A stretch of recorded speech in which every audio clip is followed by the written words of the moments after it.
Mes camarades, je vous apporte le salut fraternel des OSDD 41, 36, 73 et de France Travail Ardennes.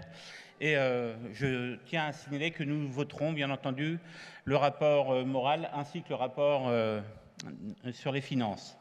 En préambule, donc, je tenais à remercier quand même la parole éclairée de notre secrétaire général, puisque on est dans un monde, à un moment, Serge y mettait ce matin Donald Trump, avec certaine concupiscence. On le sait à l'extérieur, ce qui compte, c'est la tricherie, la tromperie.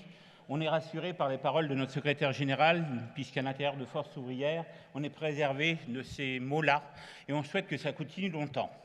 Le sujet de mon intervention, je monte à une tribune de congrès depuis 1996, avec un leitmotiv toujours répété, c'est la constitution au sein de Force ouvrière, à tous les niveaux que ce soit, d'un endroit pour défendre les demandeurs d'emploi.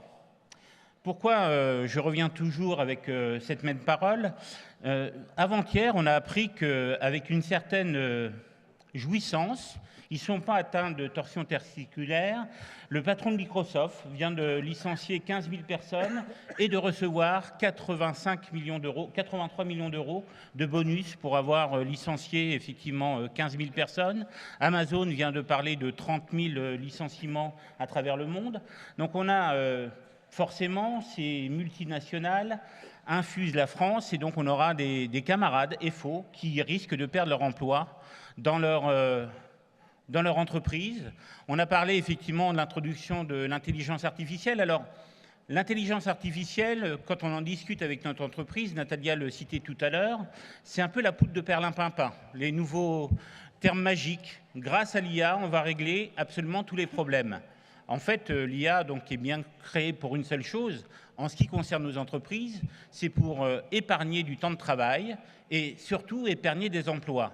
Donc, on le rappelle, à l'intérieur de notre fédération, de notre confédération, le nombre de camarades qui malheureusement perdent tous les ans leur emploi, souvent on ne leur offre pas la capacité d'avoir un accueil facilité dans les UD. Et ils ne se reconnaissent pas forcément dans les actions qu'on peut mener. Alors, il y a des unions départementales qui le font très bien, on a des syndicats qui le font, mais on devrait généraliser quand même un accueil pour qu'on se rappelle ces anciens camarades qui ont milité pendant des années, qui nous ont servi, qui ont servi l'organisation. Il faut qu'ils puissent trouver, quand ils sont hors de l'emploi salarié, un endroit où les accueillir, puisque derrière, on l'espère, tout demandeur d'emploi est voué à retrouver un emploi.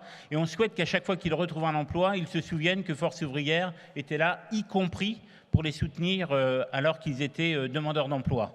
Voilà le sens de mon intervention depuis 1996, 58 secondes. Donc vive la Fédération des employés et cadres, vive Force ouvrière.